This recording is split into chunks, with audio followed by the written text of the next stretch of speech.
नमस्कार, न्यूज के इकलौते फैमिली शो न्यूज की पाठशाला में आप सभी का बहुत स्वागत। मैं हूं सुशांत सिन्हा।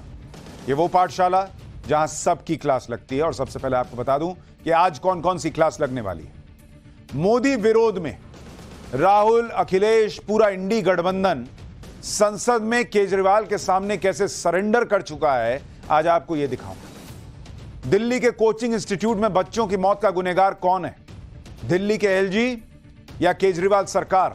आज इस पर भी बात होगी। केजरीवाल शीश महल बनवा लेते हैं, लेकिन दिल्ली के नाले साफ कराने में एलजी बीच में कहां से आ जाते हैं बॉस? एग्जाम की तैयारी के लिए दिल्ली आए बच्चों का वो दर्द आपको दिखाऊंगा जो इन नेताओं को नहीं दिखने वाला।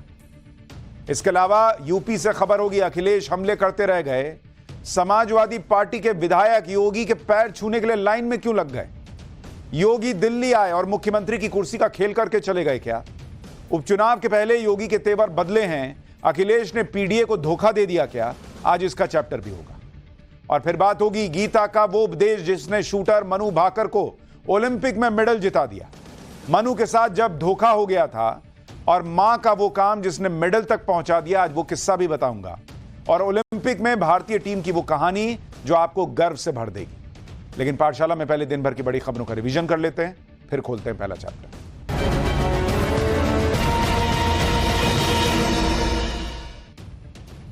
झारखंड के मुख्यमंत्री हेमंत सोरेन को सुप्रीम कोर्ट से बड़ी राहत मिली है। सुप्रीम कोर्ट ने हाईकोर्ट के उस फैसले में दखल से इनकार कर दिया है जिसमें जमीन घोटाले से जुड़ी मनी लॉन्ड्रिंग के मामले में हेमंत सोरेन को जमानत मिली। ईडी ने झारखंड हाईकोर्ट के जमानत देने के फैसले को सुप्रीम कोर्ट में चुनौती दी थी। माफिया मुख्तार अंसारी के बड़े भाई और गाजीपुर से समाजवादी पार्टी के सांसद अफजाल अंसारी को बड़ी राहत मिली है। इलाहाबाद हाईकोर्ट ने गैंगस्टर मामले में अफजाल अंसारी को मिली 4 साल की सजा को रद्द कर दिया, जिसके बाद अफजाल अंसारी की संसद सदस्यता पर मंडरा रहा खतरा भी टल गया है। पिछले साल 29 अप्रैल को कृष्णानंद राय हत्याकांड से जुड़े गैंगस्टर केस में ट्रायल कोर्ट ने अफजाल अंसारी को 4 साल की सजा सुनाई थी। सुप्रीम कोर्ट ने महाराष्ट्र के डिप्टी सीएम अजीत पवार और उनके साथ गए 41 विधायकों को नोटिस जारी कर दिया। शरद पवार गुट की तरफ से सभी विधायकों को अयोग्य घोषित करने की अर्जी सुप्रीम कोर्ट में लगाई गई थी। कोर्ट अब इस मामले में 3 सितंबर को सुनवाई करेगी। सुप्रीम कोर्ट इसी दिन शिवसेना विधायकों के अयोग्यता के मामले पर भी सुनवाई करेगी। हरियाणा की जींद में करीब 300 खाप पंचायतों के नेताओं ने एक महापंचायत की। इसमें हरियाणा, उत्तर प्रदेश, राजस्थान, गुजरात और मध्य प्रदेश के खाप नेता शामिल हुए। महापंचायत में खाप नेताओं ने धमकी दी कि अगर लिव इन रिलेशनशिप और लव मैरिज पर बैन लगाने की उनकी मांग नहीं मानी गई तो वो आंदोलन करेंगे। तो ये हो गया दिन भर का रिवीजन। अब पाठशाला की पहली क्लास। मोदी विरोध में राहुल, अखिलेश और पूरा इंडी गठबंधन संसद में कैसे केजरीवाल के सामने सरेंडर करता दिखा। दिल्ली के कोचिंग इंस्टीट्यूट में बच्चों की मौत का गुनहगार कौन है, दिल्ली के एलजी या केजरीवाल? केजरीवाल शीश महल बनवा लेते हैं, लेकिन नाले साफ कराने में एलजी बीच में आ जाते हैं। एग्जाम की तैयारी के लिए दिल्ली आए बच्चों का वो दर्द जो इन नेताओं को नहीं दिखता, वो हम दिखाएंगे।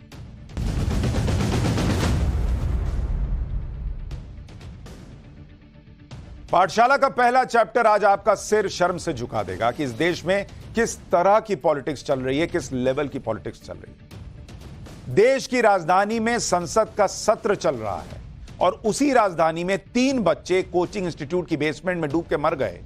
लेकिन जिस संसद में सीना ठोककर नेताओं को गुनहगारों पर एक्शन की बात करनी चाहिए थी, दिल्ली की केजरीवाल सरकार की जवाबदेही तय करते हुए सवाल पूछने चाहिए थे, वहां राहुल गांधी से लेकर अखिलेश यादव जैसे तमाम नेता सदन में केजरीवाल के सामने सरेंडर मोड में खड़े हो गए, सिर्फ इसलिए कि मोदी विरोध की राजनीति में इनकी सेटिंग गेटिंग चलती रहे। आपका बच्चा मर गया तो मर गया, इनकी मोदी विरोध की राजनीति नहीं मरनी चाहिए, इनके दिमाग में बस इतना चलता है। इस देश की राजधानी के अंदर 3 बच्चे एक बेसमेंट में डूबकर मर गए, लेकिन इतना बड़ा सिस्टम, इतनी बड़ी सरकार, इतने मंत्री, इतने अधिकारियों की फौज, कोई कुछ नहीं कर सका। और सब मिलकर 2 दिन से ब्लेम गेम खेल रहे हैं और खुद को बचाने में जुटे हैं। बच्चे नहीं बचा पाए, खुद को बचाने पे सारा फोकस है। और आप विडंबना देखिए कि अब एक्शन भी हो रहा है, बुलडोजर भी चल रहा है, नियमों का उल्लंघन भी दिखने लग गया सबको। लेकिन किसी को यह सब पहले नहीं दिख रहा था।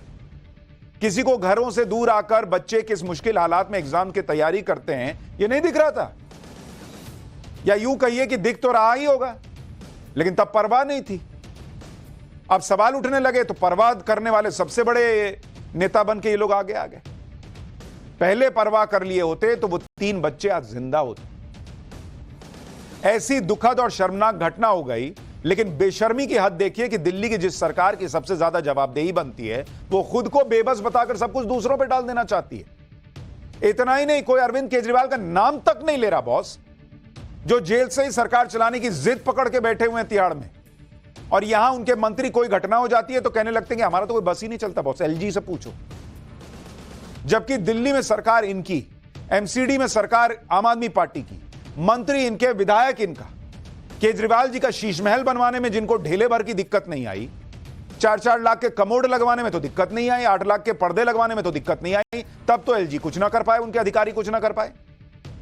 लेकिन दिल्ली के लोगों का काम करना हो तो 1000 दिक्कतों की लिस्ट निकाल देते हैं।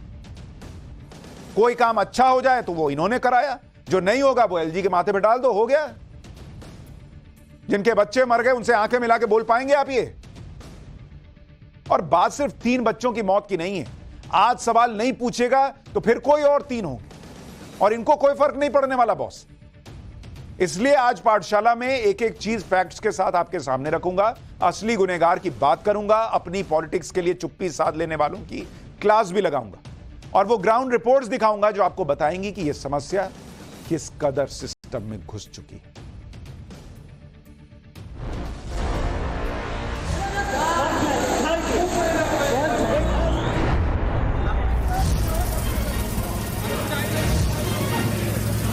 उनमें 3 बच्चे थे, एक श्रेया यादव भी नाम लिखा हुआ था। तो फिर मेरी इतनी हिम्मत नहीं हो रही थी मैं उसके अंदर जाकर देखूं भी। शासन से ऐसे चलता रहेगा, ऐसे आप रहेंगे तो कैसे काम चलेगा? अपना बच्चा बाहर कैसे भेजेगा पढ़ने के लिए?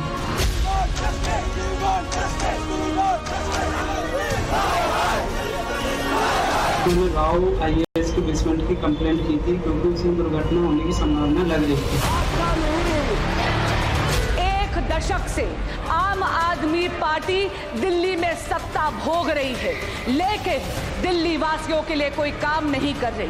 पिछले जो एमसीडी में शासन था 15 साल से, ये उसकी देन है। आखिरकार प्लानिंग और एनओसी देने की जिम्मेदारी तो सभी अधिकारियों की है।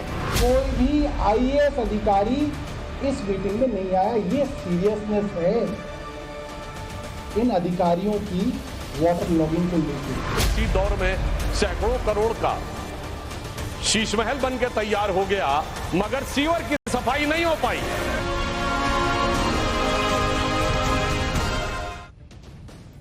बच्चों की मौत पर हो रही घिनौनी पॉलिटिक्स देखने से पहले उन बच्चों की हंसती मुस्कुराती तस्वीर देखिए एक बार, जिनका कोई दोष भी नहीं था लेकिन जान चली गई। सोचिए इनके परिवारों के कितने अरमान रहे होंगे, आईएएस बनने के लिए दिन रात मेहनत करते रहे होंगे। परिवारों ने बड़ी उम्मीद से इन्हें दिल्ली में कोचिंग में भेजा होगा, लेकिन उन्हें क्या पता था कि इस दिल्ली में अब जान की कोई कीमत ही नहीं है।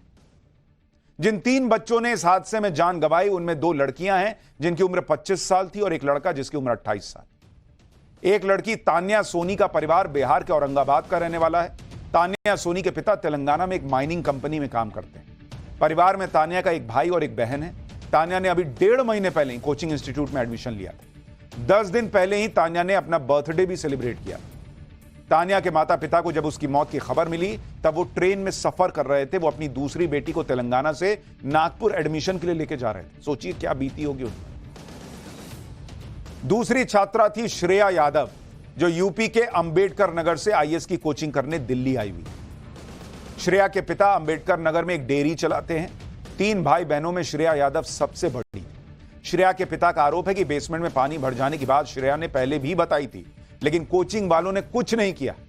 जब हादसा हो गया तो श्रेया के पिता को सूचना भी नहीं दी गई। उन्हें मीडिया से पता चला कि ऐसा हादसा हुआ है। तीसरा छात्र था नेविन डाल्विन, जो 28 साल का था। वो केरल के एर्नाकुलम का रहने वाला था। नेविन डाल्विन के पिता रिटायर्ड पुलिस अधिकारी हैं। उनकी मां एक यूनिवर्सिटी में टीचर हैं।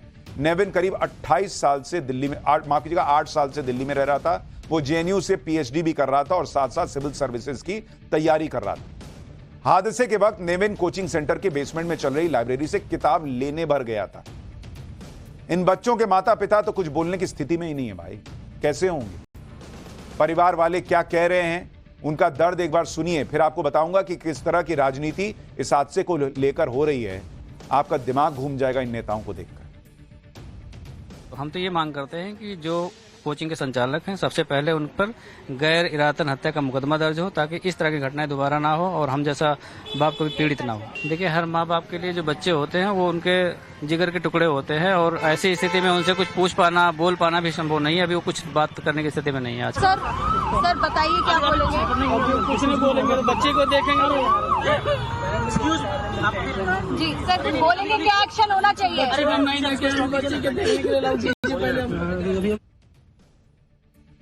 यह हादसा इतना दर्दनाक था कि छात्रों को बचाने तक का मौका नहीं मिला। हादसे का एक नया वीडियो भी आया जिसमें साफ पता चल रहा है कि कुछ ही मिनट के अंदर कैसे बेसमेंट डूबने लगा था। हादसे का जो नया वीडियो आया है उसमें दिखता है कि तेजी से बेसमेंट में पानी भरता चला गया। स्टूडेंट्स अपना सामान लेकर बाहर निकल रहे हैं। बेसमेंट का फर्नीचर, किताबें सब पानी में डूबे हुए दिख रहे हैं। एक बार ये पूरा वीडियो देखिए।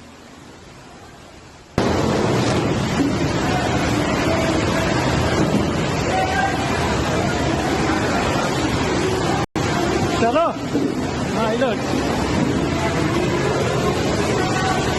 चलो।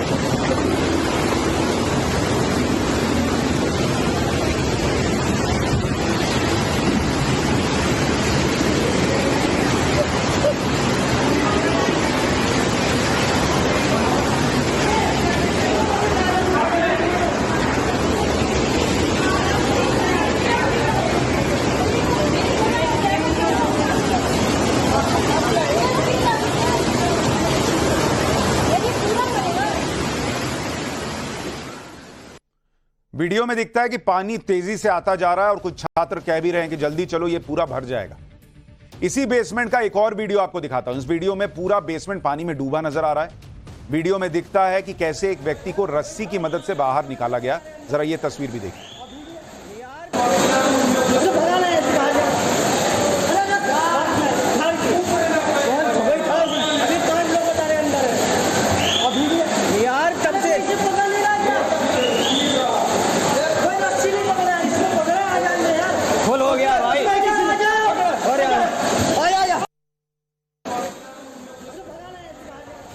जो लोग कह रहे हैं कि इनकी वजह से काम नहीं हो पाया, उनकी वजह से काम नहीं हो पाया, इसलिए हादसा हो गया, वही लोग आज हादसे के बाद क्या कर रहे हैं वो भी आपको दिखाऊंगा। लेकिन आप इस देश की बड़ी बड़ी पार्टियों और उनके बड़े बड़े नेताओं की पॉलिटिक्स देखिए एक बार। जैसे इंडी गठबंधन को संदेश खाली के मुद्दे पर सांप सूंघ जाता है, जैसे इंडी गठबंधन को तमिलनाडु के किसानों की आत्महत्या नहीं दिखती, कर्नाटक के किसानों की आत्महत्या नहीं दिखती, वैसे ही इंडी गठबंधन को दिल्ली की घटना के बाद केजरीवाल का नाम लेने तक में जीभ में छाले पड़ रहे हैं। किसी एक नेता के मुंह से केजरीवाल का नाम लेकर सवाल नहीं निकल रहा, और केजरीवाल तो छोड़िए, दिल्ली सरकार का नाम लेने के लिए कोई तैयार नहीं है। राहुल गांधी आज करीब 50 मिनट लोकसभा में बोले। इसमें दुनिया भर की बातें राहुल गांधी ने कर दी, लेकिन दिल्ली के हादसे पर बात करना उनको याद ही नहीं रहा। जबकि ये वही राहुल गांधी हैं जो हर मुद्दे पर पीएम मोदी को घेरने में देर नहीं लगाते। ये वही राहुल गांधी हैं जिनका इकोसिस्टम ये नैरेटिव बनाता है कि वो तो युवाओं की बात करते हैं, लेकिन दिल्ली में जहां वो रहते हैं, राजधानी में, उसकी बात राहुल गांधी ने लोकसभा में की तक नहीं। सिर्फ इसलिए कि मामला जो है वो इंडिया अलायंस के एक पार्टी से जुड़ा हुआ है, और अगर ऐसा करेंगे तो नरेंद्र मोदी को घेरने का मौका पीछे चला जाएगा। ऐसा नहीं है कि इस हादसे को लेकर राहुल गांधी ने कुछ नहीं कहा, लोकसभा में वो नहीं बोले, लेकिन सोशल मीडिया पर उन्होंने एक पोस्ट किया। लेकिन इस पोस्ट में भी राहुल गांधी ने पूरा ध्यान रखा कि कहीं भी गलती से केजरीवाल का नाम ना लिख दूं मैं। राहुल गांधी की पूरी पोस्ट आप देखेंगे तो पता चलेगा कि कैसे खाना पूर्ति के लिए, कि मतलब छात्रों कल को कहीं कोई मिल गया, पूछेगा कि सर आपने तो लिखा नहीं, तो एक ट्वीट मार दो और उसमें सिस्टम को दोषी बता दो। केजरीवाल का नाम तक नहीं लिया इन्होंने। राहुल गांधी ने अपनी पोस्ट में लिखा कि दिल्ली की एक बिल्डिंग के बेसमेंट में पानी भर जाने के कारण प्रतियोगी छात्रों की मृत्यु बहुत ही दुर्भाग्यपूर्ण है। कुछ दिन पहले बारिश के दौरान बिजली का करंट लगने से एक छात्र की मृत्यु हुई थी। सभी शोकाकुल परिजनों को अपनी भावपूर्ण संवेदनाएं व्यक्त करता हूं। इंफ्रास्ट्रक्चर का यह कोलैप्स सिस्टम की संयुक्त असफलता है। असुरक्षित निर्माण, लचर टाउन प्लानिंग और हर स्तर पर संस्थाओं की गैर जवाबदेही की कीमत आम नागरिक अपना जीवन गंवाकर चुका रहा है। सुरक्षित और सुविधाजनक जीवन हर नागरिक का अधिकार और सरकारों का दायित्व है। पूरे ट्वीट में दिल्ली में जिस अरविंद केजरीवाल की सरकार है उसका जिक्र नहीं कर पाए, एमसीडी में जो आम आदमी पार्टी सत्ता में है उसका जिक्र नहीं कर पाए। सरकार, अधिकारी, सिस्टम, यही लिख के छोड़ दिया। अच्छा, इस पोस्ट को पढ़ने के बाद कोई भी यही सवाल उठा देगा कि क्या ये बातें सिर्फ खाना पूर्ति के लिए राहुल गांधी ने की, क्योंकि वो सरकारों के दायित्व की बात कर रहे हैं, जवाबदेही की बात कर रहे हैं। अगर ऐसा है तो राहुल गांधी को सीधे सीधे दिल्ली सरकार से सवाल पूछना चाहिए था, एमसीडी पर काबिज आम आदमी पार्टी से सवाल पूछना चाहिए था। कोई दिक्कत नहीं थी, आप एलजीबी लिख के सवाल पूछ लेते, लेकिन लिखते तो बॉस। एक ट्वीट आप नहीं कर पाए, इतना केजरीवाल के सामने सरेंडर, सिर्फ इसलिए क्योंकि वो इंडिया अलायंस के साथी हैं। यही हाल था संदेश खाली के मामले में, और यही आप यूपी में कोई घटना हो जाए, नरेंद्र मोदी से सवाल पूछना हो, उसके बाद देखिए ट्वीट में कैसे आग लगती है, कैसे मोदी का नाम लिखकर ट्वीट किया जाता है। आपके बच्चे मर जाएं तो उसके पहले सर्टिफिकेट साइन होता है कि भैया जरा चेक कर लें कि ये नरेंद्र मोदी को घेरने के काम आएंगे कि नहीं। आपके बच्चों की मौत इस देश की पॉलिटिक्स का हिस्सा है क्या? और क्या इसका मतलब यह मान लें कि राहुल गांधी इस मामले में आम आदमी पार्टी के साथ खड़े हैं? क्योंकि भाई अगर आप उनसे सवाल सीधे नहीं पूछ रहे तो एक तरह का क्लीन चिट ही दे रहे हैं। राहुल गांधी किस तरीके से कोचिंग हादसे पर दुख भी जता रहे हैं और केजरीवाल का नाम भी नहीं लिया, वो तो आपने देख लिया। लेकिन इतने बड़े हादसे पर केजरीवाल का नाम तक नहीं लेने वाले राहुल गांधी जब पीएम मोदी से बिना बात सवाल पूछते हैं और आरोप लगाते हैं तो इनकी भाषा कैसी होती है वो भी देखिए। 21 जून को राहुल गांधी ने नीट परीक्षा को लेकर पोस्ट किया था और उसमें लिखा था कि नीट देने वाले हजारों छात्र अपने परिवार के साथ भयंकर गर्मी में सड़क पर हैं और नरेंद्र मोदी चुपचाप तमाशा देख रहे हैं। इसी तरह से एक और सोशल मीडिया पोस्ट देखिए जो राहुल गांधी ने मध्य प्रदेश को लेकर किया था और लिखा था कि नरेंद्र मोदी ने कानून का राज खत्म कर दिया है। नरेंद्र मोदी से सवाल पूछने में सिस्टम, अधिकारी, ये सब नहीं आता। दुनिया में मंगल ग्रह पे भी कुछ हो जाए तो नरेंद्र मोदी का नाम लेके पूछते हैं। केजरीवाल का नाम लेने में जबान लड़खड़ाती है लोग। इसी तरह अखिलेश यादव भी दिल्ली हादसे पर तो बोल रहे हैं लेकिन केजरीवाल का नाम नहीं ले रहे, बल्कि वो दिल्ली हादसे पर बोलते बोलते योगी आदित्यनाथ को घेरने लगे। अखिलेश यादव ने पूछा कि क्या नियमों का उल्लंघन करने वाले कोचिंग संस्थान पर सरकार बुलडोजर चलाएगी? सुनिए अखिलेश यादव को, फिर आपको बताता हूं कि अखिलेश यादव ने स्टूडेंट्स की मौत पर किसे लेटर लिखा है। बहुत गंभीर समस्या है और जो घटना हुई है दर्दनाक घटना है। यूपीएससी के स्टूडेंट जो तैयारी कर रहे थे, आखिरकार प्लानिंग और एनओसीज देने की जिम्मेदारी तो सभी अधिकारियों की है। अध्यक्ष महोदय, जिम्मेदार कौन है, उनके खिलाफ कार्रवाई क्या हो रही है? नंबर एक। दूसरा, ये केवल एक विषय नहीं है इलीगल बिल्डिंग। हम तो यूपी से अध्यक्ष जी देख रहे हैं जहां इलीगल बिल्डिंग बनती है वहां बुलडोजर चलता है। क्या ये सरकार बुलडोजर चलाएगी कि नहीं चलाएगी? दिल्ली में कुछ हो जाए तो अधिकारी जिम्मेदार होते हैं, बाकी दुनिया में कहीं कुछ हो जाए तो योगी और मोदी जिम्मेदार होते हैं। ये इनका फर्क है सवाल पूछने का। पूछने बुलडोजर चलेगा कि नहीं, अरे तो बुलडोजर चलाएगी एमसीडी ना बॉस, एमसीडी से ना पूछिए। लेकिन वहां भी केजरीवाल से सवाल नहीं कर पाए ये लोग। यूपी में अखिलेश यादव योगी आदित्यनाथ के बुलडोजर मॉडल का जमकर विरोध कर रहे हैं, लेकिन दिल्ली में बुलडोजर बुलाने के लिए कह रहे हैं, बुलडोजर चलाने के लिए सवाल पूछ रहे हैं कि क्या कोचिंग सेंटर पर बुलडोजर चलवाएगी सरकार। गजब पॉलिटिक्स है। अखिलेश यादव ने इस घटना पर लोकसभा स्पीकर को एक लेटर भी लिख दिया जिसमें उन्होंने कहा कि घटना से स्टूडेंट्स के मन में डर बैठ गया है। अखिलेश यादव ने लोकसभा स्पीकर से अपील की है कि वो सरकार को निर्देश दें कि मृतक छात्रों के परिवार को 1-1 करोड़ रुपए का मुआवजा दिया जाए। घटना की जिम्मेदारी तय कर सरकार बिना किसी देरी के कठोर कार्रवाई करे। इस लेटर में भी अखिलेश यादव ने सिर्फ सरकार का जिक्र किया, आम आदमी पार्टी की सरकार या दिल्ली सरकार या केजरीवाल सरकार लिख नहीं पाए। वो अखिलेश यादव यह भी चाहते हैं कि लोकसभा स्पीकर मोदी सरकार को यह ऑर्डर दें कि वो मृतक के परिवार को 1-1 करोड़ रुपए दें। अखिलेश यादव यह क्यों भूल जाते हैं कि दिल्ली में तो उनके ही इंडी गठबंधन की सरकार है? वो क्यों नहीं सीधे संजय सिंह को फोन लगाकर बोलते हैं कि संजय सिंह दीजिए 1-1 करोड़ रुपए का मुआवजा इनको? इंडी गठबंधन दिल्ली हादसे पर जिस तरह रिएक्ट कर रहा है ना बॉस, ऐसा लग रहा है कि सबको सांप सूंघ गया। हर मुद्दे पर नरेंद्र मोदी को जोर शोर से घेरने वाला इंडी गठबंधन केजरीवाल के खिलाफ चू नहीं कर पा रहा।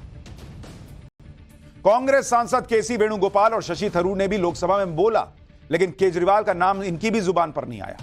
संसद के बाहर शिवसेना यूबीटी सांसद प्रियंका चतुर्वेदी ने भी केजरीवाल का नाम नहीं लिया। सीपीआई नेता डी राजा ने भी अरविंद केजरीवाल तक का जिक्र नहीं किया। ये बातें आपको इसलिए बता रहा हूं कि आपको समझ में आए कि हम जो बार बार आपसे कहते हैं ना कि इस देश में आपके अपनों का दर्द, उनकी तकलीफ, उनकी मौत, उनका कुछ भी इस देश के कुछ नेताओं के लिए सिर्फ और सिर्फ पॉलिटिक्स का हिस्सा है। पहले टिक लगता है कि बीजेपी शासित राज्य में हुआ, कि इंडिया अलायंस के राज्य में हुआ, मोदी घेरे जाएंगे या कोई अपना साथी घेरा जाएगा, उसके बाद तय होता है कि क्या रिएक्ट करना है। इंडी इंडी गठबंधन अगर केजरीवाल का नाम ले भी तो किस मुंह से ले, क्योंकि कल दिल्ली के जंतर मंतर पर इंडी गठबंधन अरविंद केजरीवाल की गिरफ्तारी और स्वास्थ्य के खिलवाड़ के मुद्दे पर विरोध प्रदर्शन करने वाली है। बॉस, ये किस मुंह से केजरीवाल से सवाल पूछेंगे? जो लोग बच्चों की मौत पर आईएएस एस्पिरेंट्स के साथ खड़े होने के लिए वहां जा नहीं पा रहे, वो आम आदमी पार्टी के अरविंद केजरीवाल जेल में क्यों हैं, उनकी सेहत क्या है, उसकी चिंता है। और बच्चे मर गए, उनसे मिलने जा नहीं पा रहे ये लोग। आम आदमी पार्टी के सांसद संजय सिंह के मुताबिक इस विरोध प्रदर्शन में इंडी गठबंधन की जो पार्टियां शामिल होंगी उसमें कांग्रेस है, समाजवादी पार्टी है, तृणमूल कांग्रेस है, डीएमके है, जेएमएम है, शिवसेना उद्धव ठाकरे गुट है, एनसीपी शरद पवार वाली है, सीपीआई सीपीएम आरजेडी है। केजरीवाल की चिंता है जिन्हें कोर्ट ने जेल भेज रखा है, लेकिन वहां बच्चे कहते रह गए कि यहां गड़बड़ है बॉस, इसको ठीक कराइए, उसकी चिंता नहीं हुई। उसमें गेंद फेंक रहे हैं कि इसने किया उसने किया। जब गठबंधन के साथियों ने एक तरह से मुंह ही मोड़ रखा है कि तुमको जो कहना है करो, तुमको जो बोलना है बोलो, आम आदमी पार्टी पे हम कुछ नहीं बोलने वाले, तो आम आदमी पार्टी वही अपना ब्लेम गेम खेलने शुरू कर दी। केजरीवाल के लोगों ने हम तो लाचार हैं जी, एलजी कुछ काम करने नहीं देते जी वाली पॉलिटिक्स पर आ गए। केजरीवाल के मंत्री सौरभ भारद्वाज तो यही कर रहे हैं। वो एक पुराना वीडियो वायरल कर रहा है, जो वीडियो 28 जून की एक मीटिंग का बताया गया। इस वीडियो को दिखाकर यह बताया जा रहा है कि गलती केजरीवाल सरकार की नहीं, सारी गलती तो अधिकारियों की है। मंत्री तो कब से अधिकारियों को बोल रहे हैं, लेकिन कुछ काम नहीं होता। एक बार ये वीडियो देखिए, फिर इनसे कुछ सवाल बनते हैं, वो सवाल पूछूंगा। अनबरासु जी, जो इमरान जी बोल रहे थे ना, वो बड़ा इंपॉर्टेंट पॉइंट है कि जल बोर्ड के अंदर बेसिकली मैनुअल लेबर नहीं है, जो कॉन्ट्रैक्चुअल लेबर होती थी। अब होता क्या है कि जनरली दिल्ली की कॉलोनीज़ के अंदर अब स्ट्रॉन्ग वाटर ड्रेन्स नहीं है, लोगों ने दबा दी, बंद हो गई। एमसीडी की ड्रेन्स लाइक शायद 20% इलाकों में होगी। बाकी जगह पानी का रास्ता सीवर ही है, वो सीवर के थ्रू पानी अपना रास्ता बनाता है और उसकी वजह से सीवर बैक फ्लो करेगा लोगों का। दिस इज़ द रियलिटी, ठीक है। तो पानी आपका बारिश का तभी निकलेगा जब सीवर खोलेंगे। उसके लिए आपको मैनुअल लेबर चाहिए, सीवेज की खास तौर पे, जो हमारे पास कॉन्ट्रैक्चुअल लेबर नहीं है। मशीन वगैरह करने के लिए भी है, वो लेबर चाहिए होगी। Labour is a major problem इस वक्त मेरी कॉन्स्टिट्यूंसी में तो है। We don't have any labour, contractual labour for sewage. जाएंगे ना तो पता चल जाएगा, वो तो टाइम जब मिलेगा तो जाएंगे, मगर अभी तो यहीं पे बात कर लेते हैं। आप तो मेरे एरिया में एक्शन भी रहे हो, तो आप बताओ ना नबी करीम का क्या हाल है, आज की डेट में क्या हाल है, बताओ आप।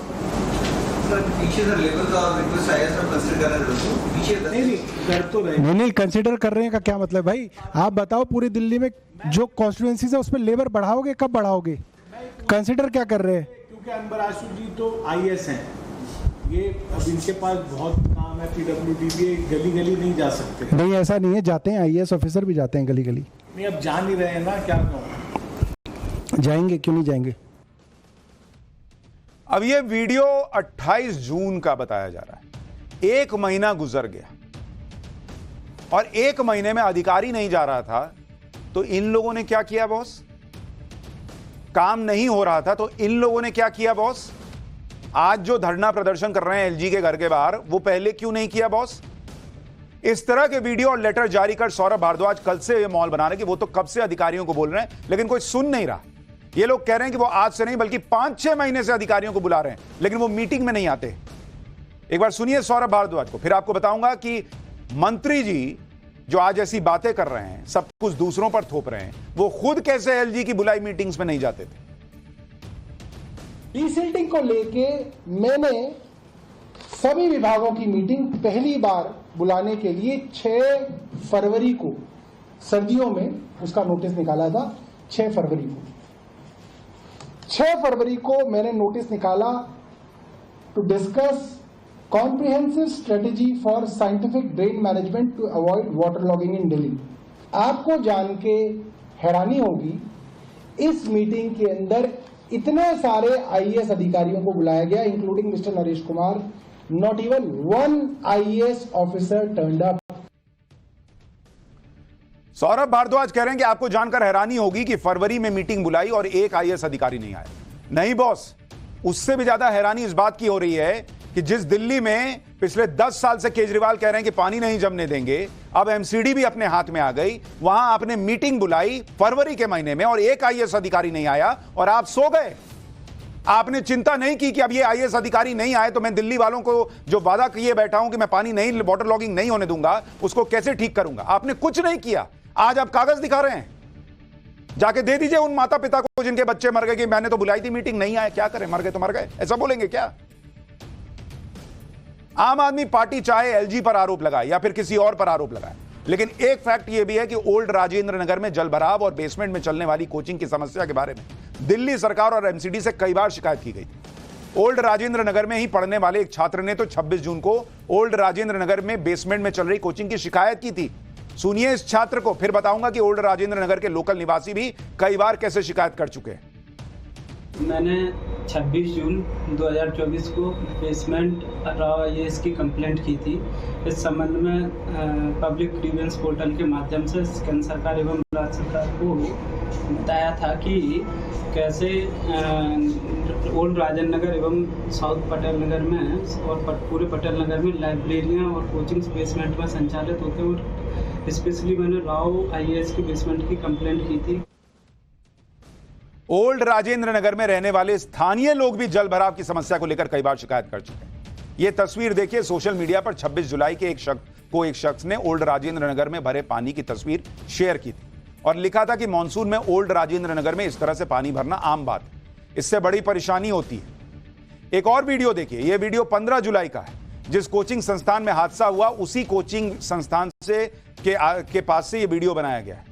आप देखिए कितना पानी भरा हुआ और एक लड़का उसी पानी से होकर गुजर रहा है। स्थानीय लोगों का तो साफ कहना है कि दिल्ली में सरकार आम आदमी पार्टी की, एमसीडी में आम आदमी पार्टी, ओल्ड राजेंद्र नगर में विधायक आम आदमी पार्टी का, काउंसलर आम आदमी पार्टी का, तो जिम्मेदारी भी आम आदमी पार्टी। सुनिए पब्लिक क्या कह रही है। आम आदमी पार्टी के सर, आम आदमी की सरकार दिल्ली में है, एमसीडी में है। यहाँ के जो आम आदमी पार्टी के प्रभारी है दुर्गेश पाठक, उनका काम है। आम आदमी पार्टी की काउंसलर आरती चावला, उनका काम है। हादसे से पहले जब लोग शिकायत कर रहे थे तो कोई एक्शन नहीं हुआ। जब हादसा हो गया तो केजरीवाल के मंत्री कह रहे हैं कि हम क्या करें, अधिकारी सुनते नहीं। अगर कोई पावर नहीं है, अगर कोई सुन नहीं रहा है, तो फिर आज कैसे बुलडोजर एक्शन होने लगा बॉस? आज कोचिंग इंस्टीट्यूट पर जो बुलडोजर गया, यह बुलडोजर तो पहले भी जा सकता था। एमसीडी में तो आपकी ही सरकार है आम आदमी पार्टी की। जब हादसा हो गया, जब जाने चली गई, तब बुलडोजर की चाबी मिल गई। अभी पहले नहीं मिल रही थी, तब अधिकारी नहीं सुन रहे थे। आज अधिकारी सुनने लग गए। अब सीलिंग भी होने लग गई, एनओसी भी कैंसिल होने लग गया। आप देखिए दिल्ली के ओल्ड राजेंद्र नगर और आसपास के इलाकों में चल रहे कोचिंग संस्थानों के खिलाफ आज बुलडोजर एक्शन शुरू हो गया। कोचिंग संस्थानों की बिल्डिंग के ठीक बाहर नालों पर रैंप बने हुए हैं। एमसीडी की टीम ने बुलडोजर की मदद से इन रैंप्स को तोड़ना शुरू कर दिया। एमसीडी का कहना है कि नालों पर बने रैंप की वजह से नालों की सफाई नहीं हो पाती। ओल्ड राजेंद्र नगर से यह ग्राउंड रिपोर्ट देखिए और अपने मन में यह सवाल पूछिए कि क्या यह जो आज हो रहा है, ये वो लोग पहले नहीं करा सकते थे जो कह रहे हैं कि हमको तो कुछ काम ही नहीं करने मिलता? रिपोर्ट देखिए। एमसीडी अब एक्शन लेती हुई नजर आ रही है और आप देख सकते हैं कि एमसीडी के बुलडोजर हैं वो उन पटरियों को तोड़ रहे हैं जो पटरी इंस्टीट्यूट के बाहर बनी हुई हैं। दरअसल ये पटरियां जो हैं वो नाले के ऊपर बनी हुई हैं और एमसीडी का कहना है कि इन नालों की सफाई इन पटरियों की वजह से नहीं हो पाती। इस वजह से इन पटरियों को अब यहाँ पे तोड़ा जा रहा है और यहाँ पे बड़ा एक्शन नजर आ रहा है। 3 बुलडोजर एमसीडी के यहाँ पे लाए गए हैं। एमसीडी की बड़ी टीम यहाँ पर आई है। उसके अलावा दिल्ली पुलिस के जवान, आप यहाँ देख सकते हैं कि दिल्ली पुलिस के जवान खड़े हैं, बैरिकेड्स यहाँ पे किए हुए हैं और यहाँ पर अब पूरा एक्शन होता हुआ नजर आ रहा है। करीब 15 रैंप ऐसे हैं जिनको चिन्हित किया गया है और उनको यहाँ पर तोड़ा जाएगा। तो फिलहाल आप यहाँ पे अब देख सकते हैं कि एमसीडी का एक्शन यहाँ पे शुरू हो चुका है, क्योंकि लगातार इस घटना के बाद एमसीडी पे सवाल खड़े हो रहे थे कि एमसीडी की बुलडोजर एक्शन के साथ सीलिंग की कार्रवाई भी शुरू। आज एमसीडी ने कई कोचिंग सेंटर्स पर एक्शन लिया। दिल्ली के नेहरू नगर में स्थित वर्धमान मॉल के बेसमेंट को सील कर दिया गया। बेसमेंट में दृष्टि क्लासेस को सील किया गया। इस सेंटर का कनेक्शन सोशल मीडिया पर मशहूर विकास दिव्य कीर्ति से है। विकास दिव्य कीर्ति के अक्सर वीडियो वायरल होते हैं जिसमें वो बड़ी बड़ी बातें करते हैं, लेकिन उनसे जुड़े सेंटर में ही नियमों का उल्लंघन हो रहा था। दिल्ली में आज एमसीडी ने करीब 13 कोचिंग सेंटर को सील किया है। बुलडोजर चल रहा है, कोचिंग सेंटर सील हो रहे हैं। आज तो फायर डिपार्टमेंट भी एक्शन में आ गया। जिस बिल्डिंग में राव आईएएस कोचिंग सेंटर चल रहा था, उस बिल्डिंग की फायर एनओसी कैंसिल करने की प्रक्रिया शुरू कर दी गई है। यानी अब सब हो रहा है, पहले एलजी नहीं होने दे रहे। ये सब एक्शन आज हो रहे हैं। अगर हादसे से पहले होते, वक्त रहते हो जाते, तो इन बच्चों की जान नहीं जाती। दिल्ली में अरविंद केजरीवाल की सरकार है, इसलिए इस हादसे पर सीधे सवाल तो पहले अरविंद केजरीवाल से ही बनते हैं। और वो सवाल ये है कि अगर एमसीडी अब कोचिंग इंस्टीट्यूट पर कार्रवाई कर सकती है तो पहले क्यों नहीं किया? एमसीडी के अधिकारी अगर अब मेयर की बात मान रहे हैं तो पहले नहीं मान रहे थे, ये क्यों माना जाए? अगर दिल्ली के अधिकारी सिर्फ एलजी का आदेश सुनते हैं तो क्या कोचिंग इंस्टीट्यूट पर कार्रवाई एमसीडी नहीं एलजी कर रहे हैं, यह माना जाएगा? अगर नालों की सफाई नहीं हुई थी तो दिल्ली सरकार के मंत्रियों को यह बात पता भी थी, तो क्या दिल्ली के एलजी से मिलकर इसकी शिकायत की गई थी? दिल्ली के अधिकारी नालों की सफाई नहीं कर रहे थे तो आम आदमी पार्टी ने विरोध के पुराने तरीके यानी धरना प्रदर्शन का सहारा क्यों नहीं लिया? दिल्ली के अधिकारी शीश महल में 4 लाख का कमोड और 8 लाख के पर्दे लगाते वक्त मुख्यमंत्री की सुन लेते हैं, लेकिन नालों की सफाई के वक्त वो नहीं सुनते। दिल्ली के नालों की सफाई नहीं हुई थी तो कुछ दिन पहले शैली ओबराय क्यों कह रही थी कि इस बार दिल्ली वाले बारिश एंजॉय करने वाले हैं क्योंकि 85 से 92% काम हो चुका है? आम आदमी पार्टी और उसके नेता चाहे जितना मर्जी ब्लेम गेम खेल लें, लेकिन जवाबदेही से भाग नहीं सकते। एमसीडी के मेयर शैली ओबराय ने मानसून से पहले बड़े बड़े दावे किए थे। शैली ओबराय ने 18 जून को कहा था कि इस बार दिल्ली वाले मानसून को एंजॉय करेंगे और मानसून के दौरान कोई भी मुश्किल हालात नहीं आने वाली। उसके बाद 28 जून को पहली बारिश के बाद शैली ओबराय ने कहा था कि दिल्ली सरकार और एमसीडी पीडब्ल्यूडी के सारे अधिकारी ग्राउंड पर काम कर रहे हैं, कोई परेशानी नहीं हो। सुनिए शैली ओबराय, आम आदमी पार्टी की जो मेयर है एमसीडी में शैली ओबराय, उन्होंने 18 जून को क्या बयान दिया था।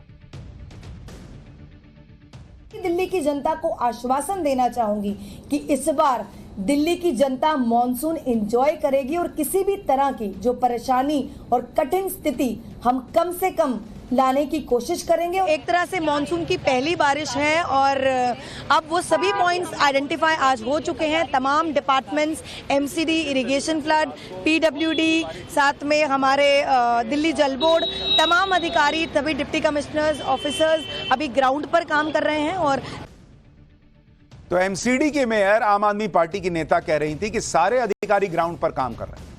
आज जब जवाबदेही आए तो सौरभ भारद्वाज और दूसरे लोग कह रहे हैं कि भाई कोई अधिकारी हमारी सुनता ही नहीं। तो कैसे शैली ओबराय कह रही थी कि सारे अधिकारी ग्राउंड पे काम कर रहे हैं? दिल्ली के लोग मॉनसून एंजॉय करने वाले हैं, ये वादा कैसे कर रही थी? एक तरफ केजरीवाल सरकार के मंत्री कह रहे हैं मीटिंग बुलाता हूं तो कोई अधिकारी नहीं आता, लेकिन खुद दिल्ली सरकार के मंत्री एलजी की बुलाई मीटिंग में जाते हैं। आज दिल्ली के एलजी ऑफिस का एक लेटर सामने आया जिसमें यह बताया गया कि दिल्ली से जुड़ी समस्याओं पर बात करने के लिए 4 मंत्रियों को लेटर लिखा गया था।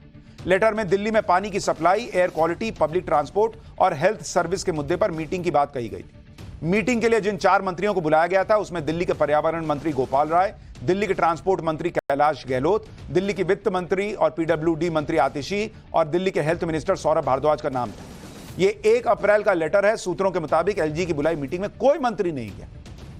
अब आप सोचिए, खुद अधिकारियों को ब्लेम कर रहे हैं कि वो मीटिंग में नहीं आते, लेकिन जब एलजी मीटिंग बुलाते हैं तो खुद मीटिंग क्यों स्किप कर रहे हैं? सूत्रों के हवाले से खबर है कि एलजी दफ्तर ने यह भी कहा है कि कई मौके पर उनकी दफ्तर की तरफ से सीएम को इस मुद्दे पर लिखा गया, लेकिन कोई रिस्पांस तक नहीं मिला। एलजी दफ्तर की तरफ से कहा गया कि यह क्रिमिनल लापरवाही है, इसके लिए गृह मंत्रालय को भी लिखा गया है।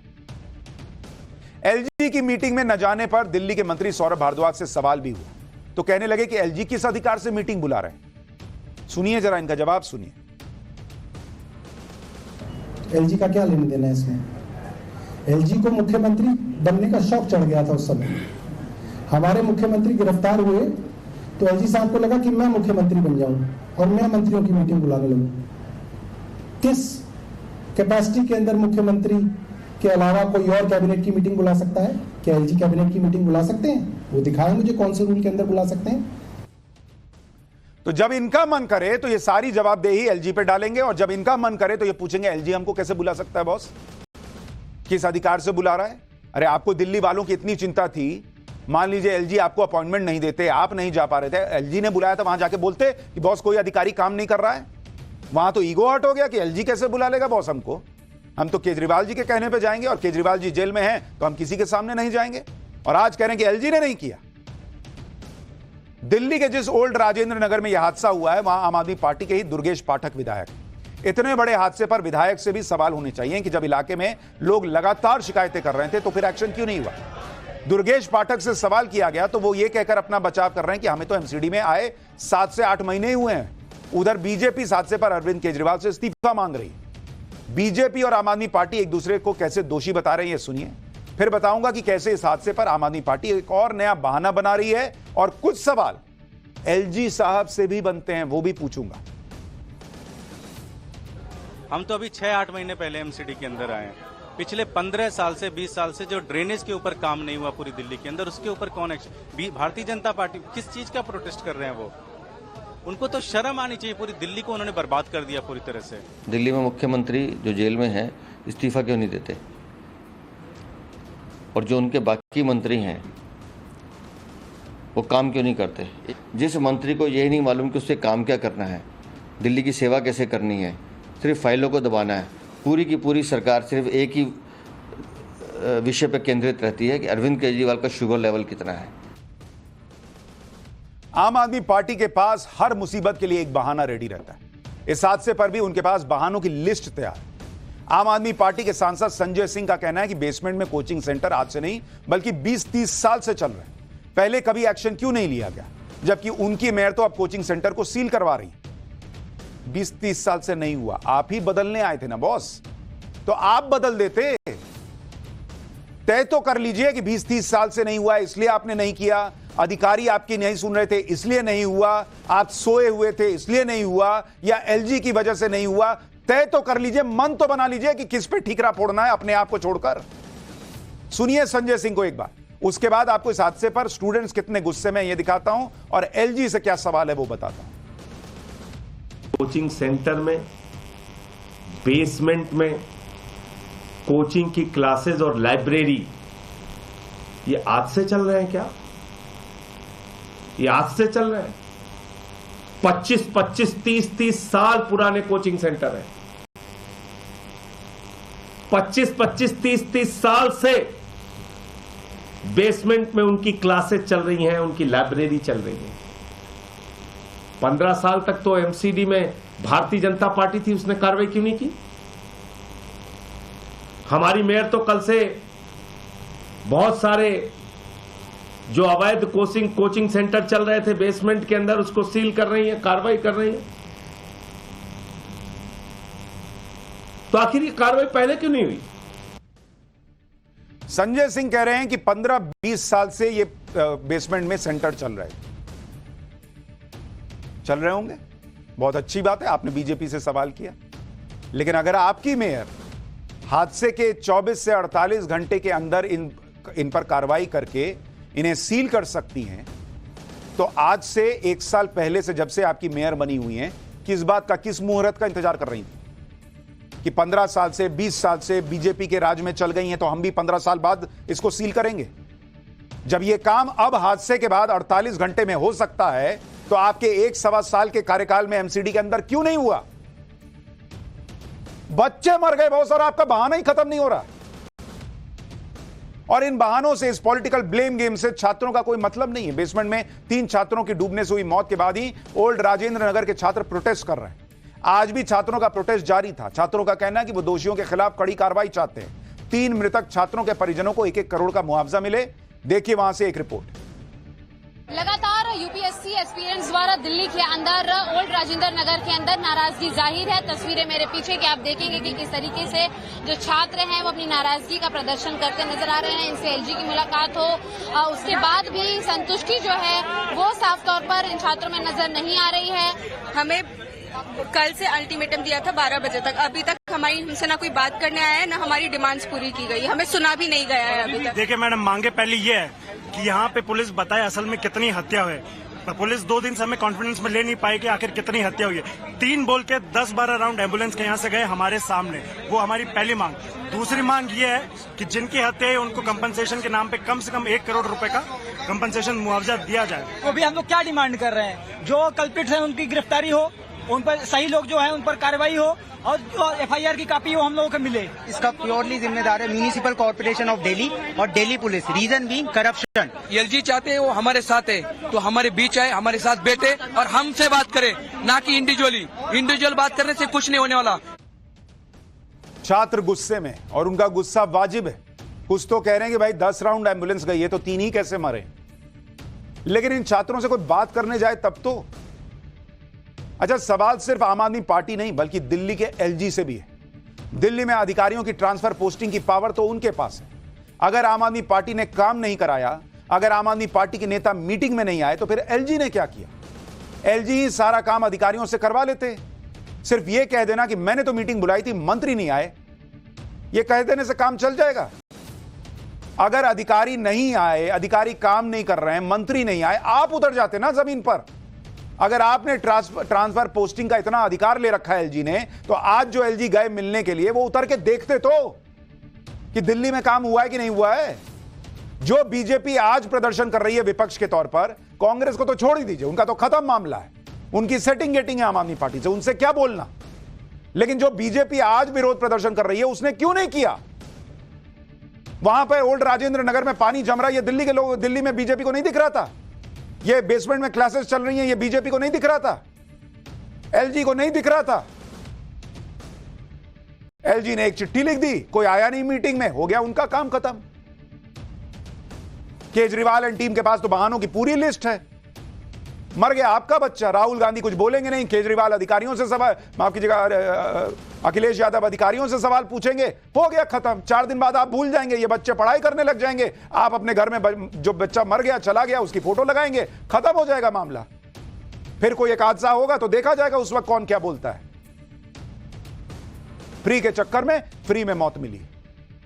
लेकिन ये सवाल सबसे इसलिए पूछ रहा हूं ताकि कम से कम जो बाकी बच्चे हैं जो वहां आज भी पढ़ रहे हैं, उनकी जिंदगी सेफ हो सके, चाहे वो सवाल केजरीवाल एंड टीम से हो या एलजी से या बीजेपी से। पाठशाला में अगली क्लास, अखिलेश हमला करते रहे, सपा के विधायक योगी के पैर छूने लाइन में क्यों लग गए?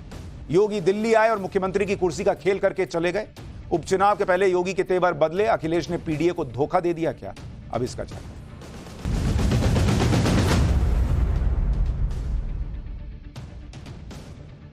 लोकसभा चुनाव में उत्तर प्रदेश में खराब प्रदर्शन के बाद से ही बहुत सारे लोग मुख्यमंत्री योगी आदित्यनाथ के पीछे पड़ गए। कुछ कहने लगे कि योगी की कुर्सी जाने वाली है, कुछ कहने लगे कि योगी का पावर कम होने वाला है। लेकिन सीएम योगी भी राजनीति के गजब खिलाड़ी। महीने 2 महीने से चल रहा सारा एजेंडा सीएम योगी ने पिछले 2-3 दिन में ध्वस्त कर दिया। आज यूपी की विधानसभा का सत्र शुरू हुआ और सीएम योगी की बॉडी लैंग्वेज देखकर पूरी तरह से हर तस्वीर साफ हो गई, क्योंकि उस बॉडी लैंग्वेज में एक रिलैक्स भाव दिख रहा था। आप तस्वीर देखिए, वो विपक्ष की राजनीति का करारा जवाब दे रहे। ऐसा इसलिए क्योंकि दिल्ली में 2 दिन चले मंथन के बाद यह क्लियर सिग्नल मिल गया कि यूपी के मुख्यमंत्री योगी आदित्यनाथ थे, योगी आदित्यनाथ हैं और योगी आदित्यनाथ ही रहेंगे। प्रधानमंत्री मोदी का योगी आदित्यनाथ पर भरोसा कायम है, यह मैसेज क्लियर चला गया। सूत्रों के मुताबिक हाईकमान ने क्लियर मैसेज दे दिया है कि ना सरकार बड़ी है, ना संगठन बड़ा है, पार्टी सबसे बड़ी है और यूपी में बॉस योगी आदित्यनाथ ही रहेंगे। मतलब योगी आदित्यनाथ दिल्ली से रिटर्न गिफ्ट लेकर वापस लखनऊ गए, जिसकी झलक आज उनकी बॉडी लैंग्वेज में साफ नजर आ रही थी। आज यूपी विधानसभा की कार्रवाई सुबह 11 बजे शुरू होनी थी, लेकिन तय समय पर सदन पहुंचने वाले सीएम योगी आज 5 मिनट पहले ही सदन में पहुंच गए। सीधे अपनी सीट पर बैठने की बजाय योगी आदित्यनाथ विधायकों की तरफ पहुंच गए और चाहे वो बीजेपी के विधायक हो, मंत्री हो या फिर विपक्ष के विधायक, इस दौरान योगी आदित्यनाथ लगातार मुस्कुराते हुए नजर आए। ऐसा लगा जैसे ये किसी जीत की मुस्कुराहट हो। अच्छा, इतना ही नहीं, इस दौरान विधायकों के बीच सीएम योगी जब पहुंचे तो योगी के पैर छूने की होड़ लग गई और इधर क्या उधर क्या, विपक्ष क्या और सत्ता पक्ष क्या, सारे लोग योगी के पैर छू रहे हैं। तो जो लोग ये बता रहे थे कि यहां दिल्ली का आशीर्वाद योगी आदित्यनाथ को नहीं मिल रहा, वही लोग योगी का आशीर्वाद लेने के लिए लाइन में लग गए। इसमें कुछ सपा के भी लोग थे, कहा जा रहा है। आप तस्वीर देखिए, योगी चल रहे हैं, मस्त हैं, मुस्कुरा रहे हैं और वहां सारे विधायक झुक झुक के पैर छू रहे हैं। तो जो लोग दावा कर रहे थे कि योगी के पैरों के नीचे से जमीन खींची जा रही है, वही लोग आज योगी के पैरों में थे, उनसे आशीर्वाद ले रहे थे। यह है योगी आदित्यनाथ का जलवा जो आज दिखा विधानसभा में। बीजेपी ही नहीं, विपक्ष के विधायक भी सीएम योगी के पैर छूते नजर आए और हैरानी की बात तो यह रही कि योगी आदित्यनाथ के पैर छूने वाले विधायकों में कई समाजवादी पार्टी के विधायक भी शामिल रहे। ये देखिए बॉस, कैसे लोग पैर छू छू के आशीर्वाद लेके जा रहे हैं। अब जरा एक और तस्वीर देखिए, विधानसभा के अंदर राजा भैया भी सीएम योगी के पैर छूते नजर आए। देखिए तस्वीर, ये राजा भैया की तस्वीर है। राजा भैया पूरा झुक के कुंडा सीट से विधायक हैं, पूरा झुक के योगी आदित्यनाथ का आशीर्वाद लिए। और इनका राजा भैया का कुंडा और आसपास के इलाकों में काफी दबदबा रहता है। इतना ही नहीं, विधानसभा की कार्रवाई के दौरान विपक्ष के बयानों पर हमेशा गंभीर दिखने वाले योगी आदित्यनाथ आज चर्चा के दौरान भी कई बार हंसते हुए नजर आए। योगी आदित्यनाथ की बॉडी लैंग्वेज में आए बदलाव को भी देखिए, फिर आपको बताऊंगा दिल्ली से लौटते ही किस तरह एक्शन मोड में आ चुके हैं योगी आदित्यनाथ। चाहते हैं इस बार होली पर आप हमारे शाहजहांपुर में जरूर आए। ये तो पूरे हाउस के महबूब है, ये तो बहुत पुराने हैं ये। अरे सर सफेद नहीं, आप क्यों नाराज हो रहे हो? बहुत तजुर्बा है।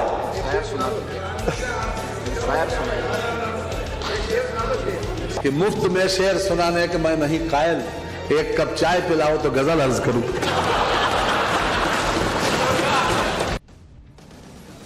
यानी विधानसभा का सत्र शुरू हुआ और जिनका एजेंडा चल रहा था वो एजेंडा खत्म हो गया। सीएम योगी के सामने चैलेंजेस वैसे बहुत हैं, लेकिन वो हर चैलेंज का सामना करने के लिए तैयार है। वो झुकने वालों में से नहीं है और ये बात उनके विरोधी भी जानते हैं, फिर चाहे विरोधी कितने ही हमले करते हैं। सबसे पहले योगी के विरोध में यह माहौल बनाया गया कि डिप्टी सीएम केशव प्रसाद मौर्य ने यह कहकर योगी को चैलेंज कर दिया कि सरकार से बड़ा संगठन होता है।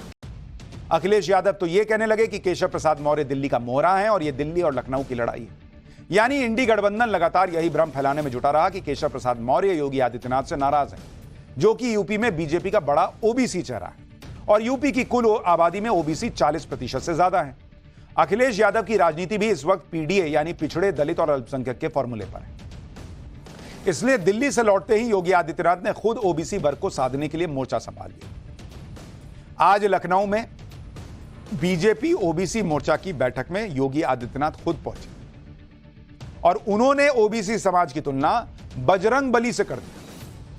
योगी आदित्यनाथ ने इशारों में इंडी गठबंधन की तुलना रावण से भी कर दी और सीएम योगी ने कहा कि अगर बजरंगबली की तरह ओबीसी समाज ने अपनी ताकत को पहचान लिया तो उसे हिंदू समाज को तोड़ने में लगे रावण की लंका का दहन करने में ज्यादा वक्त नहीं लगेगा। सुनिए एक बार योगी आदित्यनाथ को, फिर आपको बताऊंगा उपचुनाव में जीत के लिए योगी ने बीजेपी नेताओं को क्या मंत्र दिया।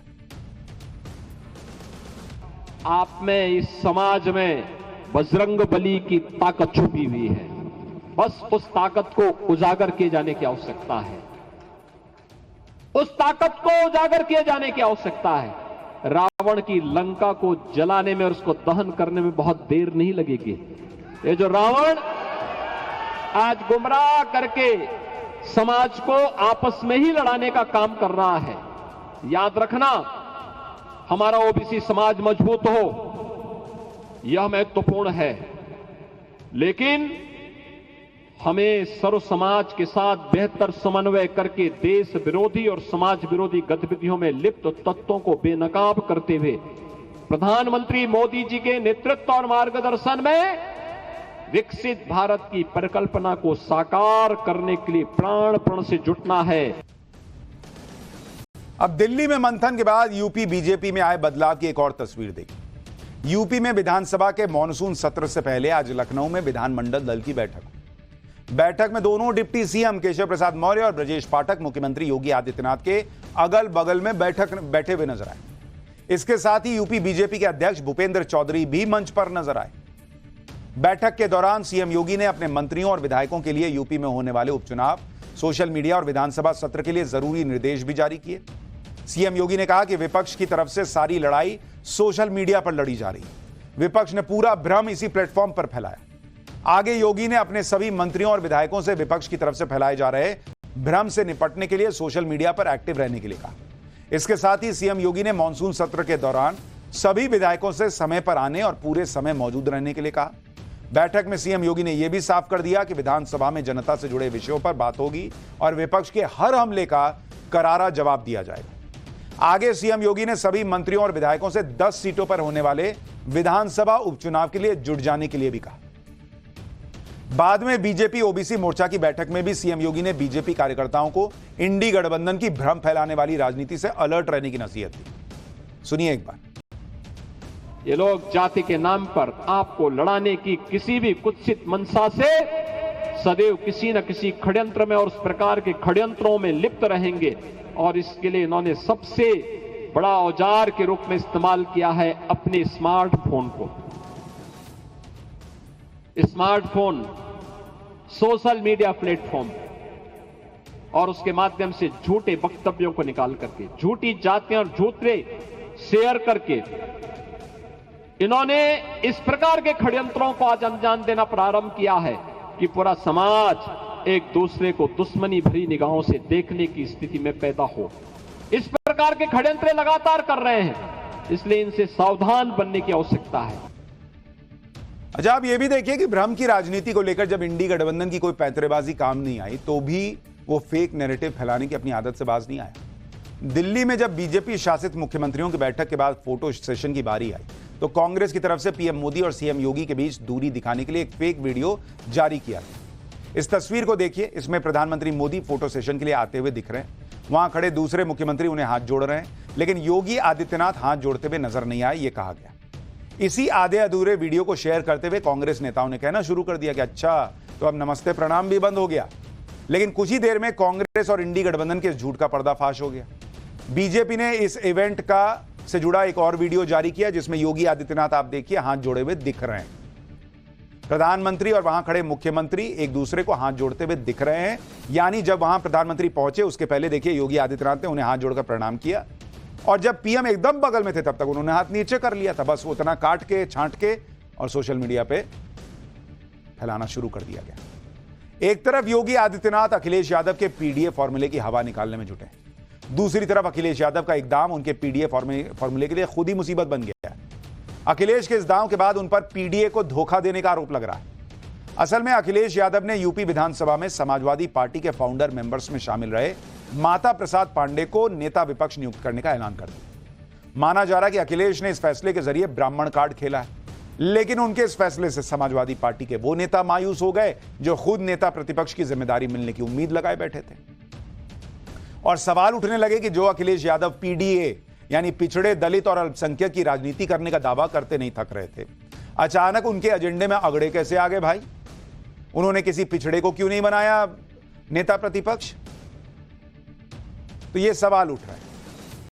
तो कई सवाल उठेंगे, देखते हैं उपचुनाव में क्या होता है। लेकिन पाठशाला में अब अगली क्लास, गीता का वो उपदेश जिसने शूटर मनु भाकर को क्या ओलंपिक में मेडल जिता दिया, मनु के साथ जब धोखा हो गया था, और मां का वो काम जिसने मेडल तक पहुंचाया, ओलंपिक में भारतीय टीम की वो कहानी जो गर्व से भर देगी।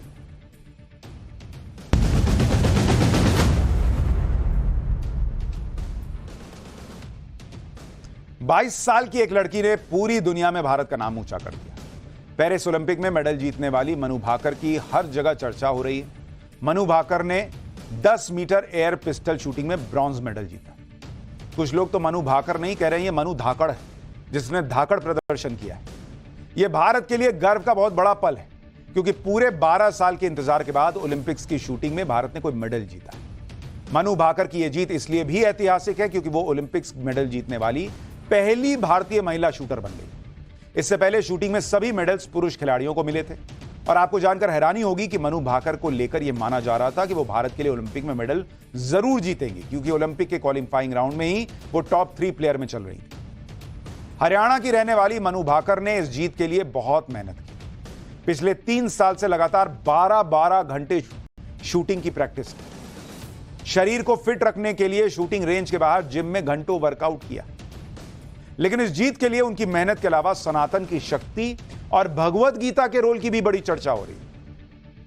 आपको जानकर आश्चर्य होगा कि फाइनल मैच के आखिरी राउंड में भगवत गीता के एक श्लोक ने मनु भाकर की जीत को पक्का कर दिया था, क्योंकि पिछले ओलंपिक में मनु भाकर के साथ ऐसी घटना हुई थी जिससे वो ऑलमोस्ट डिप्रेशन में चली गई। लेकिन इस बार भगवत गीता से मिली सीख ने उनकी जीत का रास्ता पक्का कर दिया। मेडल जीतने के बाद दिए एक इंटरव्यू में मनु से पूछा गया कि फाइनल शॉट के समय आपके दिमाग में क्या चल रहा था। इस सवाल के जवाब में मनु भाकर ने कहा कि मैंने गीता बहुत पढ़ी, इसलिए मेरे दिमाग में चल रहा था कि वो करो जो आप कर सकते हो, और मैंने वही किया। अपना सर्वश्रेष्ठ करो और बाकी सब भगवान पर छोड़ दिया। हम भाग्य से नहीं लड़ सकते और परिणाम को कंट्रोल नहीं कर सकते। गीता में भगवान कृष्ण ने भी अर्जुन से यही कहा है कि कर्म करो और फल की चिंता मत करो। यानी जो लोग सनातन को गाली देते नहीं थकते, आप देखिए सनातन की ताकत कि एक संदेश गीता का जिसने मेडल तक पहुंचने में मदद करी। मनु भाकर ने यह भी कहा कि वो रोजाना गीता के श्लोक पढ़ती हैं। गीता से ही उनको आगे बढ़ने और कर्म करने की प्रेरणा मिलती है। मनु भाकर की जीत में भगवत गीता का कितना बड़ा रोल है, इसके बारे में मनु का क्या कहना है वो भी सुनिए। इसके बाद आपको बताऊंगा कि पीएम मोदी ने यह क्यों कहा कि पिछले ओलंपिक में मनु भाकर के साथ धोखा हो गया। मेरे एक मेडिटेशन गुरु हैं जो मैं सोने से पहले उनके साथ थोड़ा सा मेडिटेशन करके ही मैं सो जाती हूँ। So it has help me, मेरा स्लीप क्वालिटी काफ़ी इम्प्रूव हो गया है। और कहते हैं कि जब आपकी नींद अच्छी हो तो आपका फोकस अपने आप अच्छा हो जाता है, तो उससे मुझे काफ़ी फ़ायदा हुआ है। और दूसरी चीज़, वो मुझे हमेशा रोज़ 2 गीता के श्लोक बताते हैं और उनका मतलब अच्छे से बताते हैं। तो आई थिंक गीता, मुझे काफ़ी आश्चर्य होता है कि इतना पुराना ग्रंथ होने के बावजूद भी हम आज की लाइफ में अगर ध्यान से देखें तो बहुत हेल्प करता है, बहुत ज़्यादा बहुत सारी चीज़ों में क्लैरिटी देता है। यानी मनु भाकर की अपनी मेहनत तो है ही है, लेकिन भगवत गीता के जरिए जो उन्हें एक, क्योंकि इसमें बड़ा कंसंट्रेशन की जरूरत होती है, दिमाग को शांत रखने की जरूरत होती है शूटिंग में, उसमें बड़ी मदद मिली। मनु भाकर की इस जीत में भगवत गीता और सनातन के योगदान को सुनकर आज पूरी दुनिया हैरान। दरअसल वो अपने गेम की प्रैक्टिस के साथ साथ सनातन की आध्यात्मिक शक्ति को बहुत मानती है। वो एक तरफ जिम में घंटों वर्कआउट करती हैं और दूसरी तरफ अपने घर में हवन पूजन भी करती दिखती हैं। उनके हाथ में गन भी रहती है और गीता भी रहती है।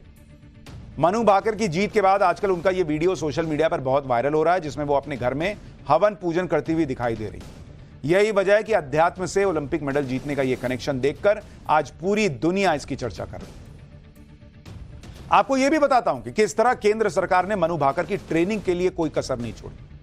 उन्हें दुनिया के कई देशों में शूटिंग के लिए ट्रेनिंग पर भेजा गया ताकि देश के लिए ओलंपिक मेडल जीत सके। ये जो नरेंद्र मोदी का नया विजन है, जो मैंने आपको पहले भी बताया था कि कैसे खिलाड़ियों को बेस्ट ट्रेनिंग मिले, इस पर नरेंद्र मोदी सरकार खर्च करती है, उसका आप उदाहरण देखिए। भारत सरकार ने मनु भाकर की ट्रेनिंग के लिए करीब 2 करोड़ रुपए खर्च किए। इस ट्रेनिंग में उन्हें जर्मनी, स्विट्जरलैंड जैसे देशों में भेजा गया। इसके अलावा मनु भाकर के कहने पर उनके लिए पर्सनल कोच जसपाल राणा को हायर किया गया। ओलंपिक से ठीक पहले मनु भाकर को अपने कोच जसपाल राणा के साथ स्पेशल ट्रेनिंग के लिए यूरोप के देश लग्जमबर्ग भेजा गया। इस ट्रेनिंग के लिए एडवांस्ड वेपन्स, जिसमें गन्स और पेलेट्स यानी गोली प्रोवाइड की जाती है, वो की गई। यानी मनु भाकर की जीत को लेकर इस बार सरकार से लेकर परिवार तक हर कोई इसीलिए कॉन्फिडेंट था। यह वो देश है जहां क्रिकेट छोड़कर बाकी खिलाड़ियों को तो कुछ समझा नहीं जाता था। नरेंद्र मोदी ने 2014 के बाद वो पूरी तस्वीर बदल दी और खिलाड़ियों में भी कॉन्फिडेंस बढ़ा कि भाई एक जमाने में ऐसे लोग, ऐसे शूटर भी थे, कहते थे कि भाई इतने महंगी है, इतना महंगा ये गेम है कि हम नहीं कर पाएंगे, लेकिन आज सरकार मदद करती है तो लोग कर पा रहे हैं। पिछले टोक्यो ओलंपिक में बाहर हो जाने के बाद भी मनु भाकर का आत्मविश्वास हिल गया था, लेकिन उनकी मां ने इस हार को भुलाने के लिए कई ऐसे काम किए जिससे मनु का खोया हुआ आत्मविश्वास फिर से लौटा। देखिए मां की भूमिका क्या होती है। हुआ क्या था कि टोक्यो ओलंपिक 2020 के दौरान भारत की नंबर 1 महिला शूटर कही जाने वाली मनु भाकर की पिस्टल अचानक खराब हो गई बीच इवेंट में।